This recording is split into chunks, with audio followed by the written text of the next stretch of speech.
Here's a wild tour story from Bangkok, Thailand. And I remember waking up in this hotel.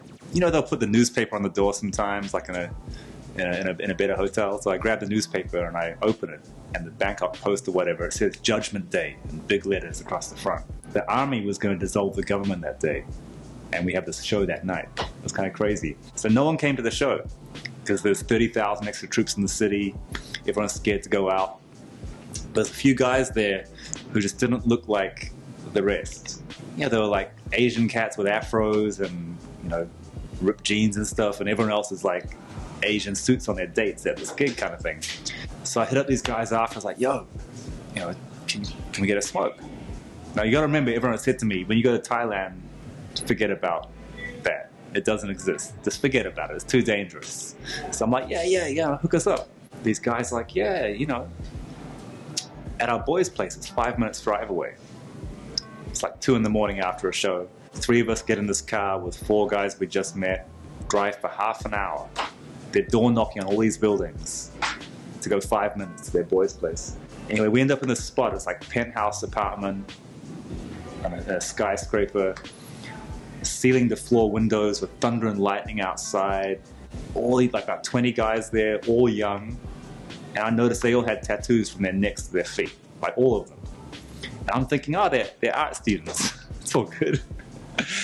So we're sitting down, having some whiskey, having a smoke, and it's all cool. And then my drummer with me, he points at me. We're all sitting on the floor.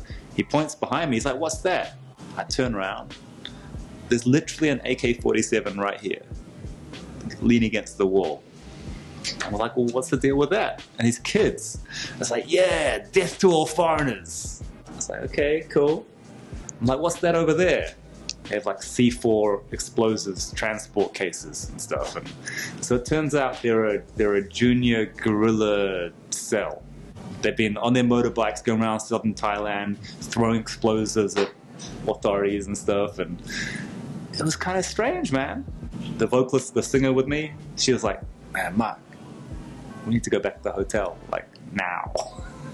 And it was all this whole pursuit just for that one little hookup. The cool thing was, it was the Lion's Den, but we were invited in there. You know, they were at the gig, they enjoyed it, so it felt safe. At the same time, it's like, I'm just not used to that, like, automatic weapon, some explosive stuff, and it was crazy.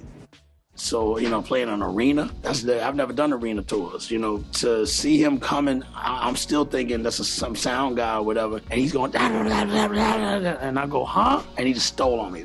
Pop and clocked me like right around here, like he got me good. Nas is like, yo, it's a pleasure to meet you, and Kanye is like, yo, actually, like, there was a track that I think that maybe Nas had gotten from No ID or something that actually Kanye had done. So he's like, actually, I'm on this album of yours. I did this track actually as a ghost producer. I'm shook. They didn't find anything. Talking to Chuck, like, Chuck, man, did you hear there's a bomb threat in the hotel? He's like, oh, that's nothing, Lord. Remember Flavor in '87, there was a bomb under the stage? Flavor's like, yeah, boy, there was a bomb under, that was crazy, G. And when he shook my hand, I just wasn't the same since, you know what I'm saying? So I think he passed along something in that shake